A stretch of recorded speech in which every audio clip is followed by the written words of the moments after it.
always thought my doorbell camera was just for catching porch pirates or keeping an eye out for the mailman. You know, typical suburban stuff. But 3 weeks ago, at exactly 3 in the morning, my phone buzzed on the nightstand. I figured it was just a stray cat or maybe a raccoon knocking over the trash. But when I opened the app, my heart, it just stopped. There was Leo. He's the 7-year-old kid from next door, standing right there on my porch, shivering in nothing but his dinosaur pajamas. He didn't ring the bell. He just leaned in real close to the lens, his eyes wide and glassy. His voice was a tiny, shaky whisper. "Mr. Henderson, please, don't let him see me, but the shadow man is back."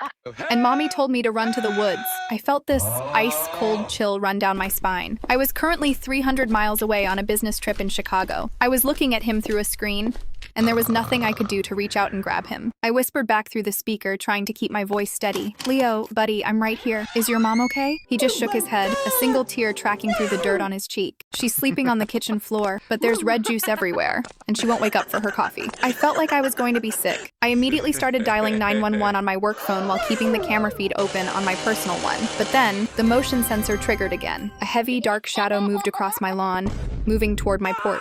Leo heard it too. He scrambled behind my porch swing, tucking himself into a ball. The shadow man was a guy I'd never seen before, wearing a heavy work jacket and holding a set of keys. Leo's house keys. The dispatcher on the phone was asking me for my zip code, but I couldn't even speak. I was watching this man, this monster, stand 3 feet away from a terrified child, while I was trapped in a hotel room half a country away. I did the only thing I could think of. I hit the siren button on the app. The high-pitched wail blasted through my porch speakers, echoing off the houses. The man jumped, looked right into the camera with this vacant, terrifying expression, and then he bolted. I stayed on that call for 25 minutes, watching the blue and red lights finally reflect off my front door. I didn't sleep for a week. They caught the guy 2 towns over. It was a friend of the mom who had a history nobody knew about. Mommy finally woke up in the ICU 2 days later. But every time my phone buzzes now, I can't help but hold my breath, because you never know what's actually standing on the other side of that glass.